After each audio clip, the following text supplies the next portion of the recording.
बसा औकात मुश्किलात, मसाइब, तकलीफें और मुसीबतें तुम्हारे गुनाहों को मिटाने के लिए आती हैं या तुम्हारे दर्जात को बुलंद करने के लिए आती हैं। अम्मा आयशा सदीका रदी अल्लाह ताला अन्हा आप फरमाती हैं रसूल करीम सल्लल्लाहु अलैहि वसल्लम ने इरशाद फरमाया कि कांटा चुभ जाए या उससे भी कम तर कोई चीज उसकी तकलीफ इंसान को पहुंचे, उससे भी एक गुनाह माफ होता है या एक दर्जा बुलंद होता है। दर्जे के बुलंद होने के हवाले से मैं आपको एक हकायत सुनाता हूं जो मुफ्ती अहमद यार खान नईमी रहमतुल्लाह ताला अलैह ने रसाला नईमिया में मसनवी शरीफ के हवाले से लिखी है। एक खातून थी, उसके पास अल्लाह की बहुत सी रहमतें थीं, अल्लाह का बहुत सा फजल था उसके ऊपर, अल्लाह का बड़ा करम था, अल्लाह की बड़ी मेहरबानी थी। अल्लाह ने उसको माल भी दिया हुआ था और उसको 20 बेटे भी अता फरमाए। अल मालो वल बनून जीनतुल हयातिद दुनिया, कि ये माल और ये बेटे तुम्हारी दुनिया की जीनत हैं। खुश व खुरम अपनी जिंदगी गुजार रही थी। उसका बड़ा बेटा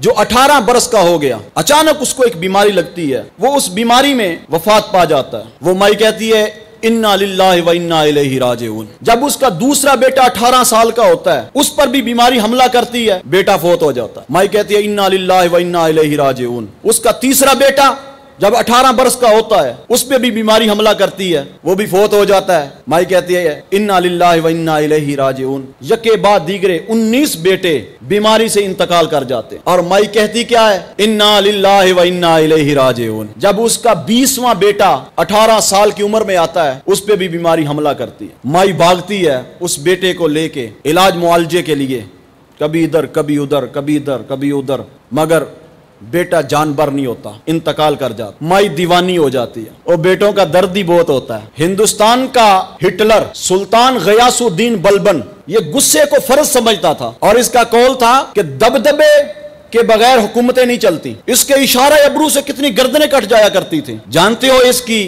कमर किसने तोड़ी? इसका जवान बेटा, वो इंतकाल कर गया जवानी के आलम में। सुल्तान रात को उठता है, रोता है, चीखे मारता है और जुबान पे एक ही जुमला, दरख्तों के पत्ते जड़ गए, मैं अपने ही घर में अपने ही बाग में कैद होके रह गया। उसकी कमर को जवान बेटे की मौत तोड़ के रख देती है। माई बड़ी परेशान हुई, दीवानी हो गई, दीवानगी के आलम में माई सो गई। जारी आंखें लग गई, दिल की आंखें खुल गई। माई क्या देखती है? जन्नत, जन्नत की बहारें, बड़े बड़े आलीशान महल्लात, मकानों के ऊपर मालिक मकान का नाम लिखा हुआ है। चलती चलती एक मकान पे पहुंचती है, उसके ऊपर उस माई का नाम लिखा है। माई दरवाजा खोलती, अंदर दाखिल हो जाती है। खूबसूरत बगीचा, बाग, दरख्त, फल फूल, टहलती है, टहलती टहलती अंदर जाती है। महल के कमरों को खोलती है।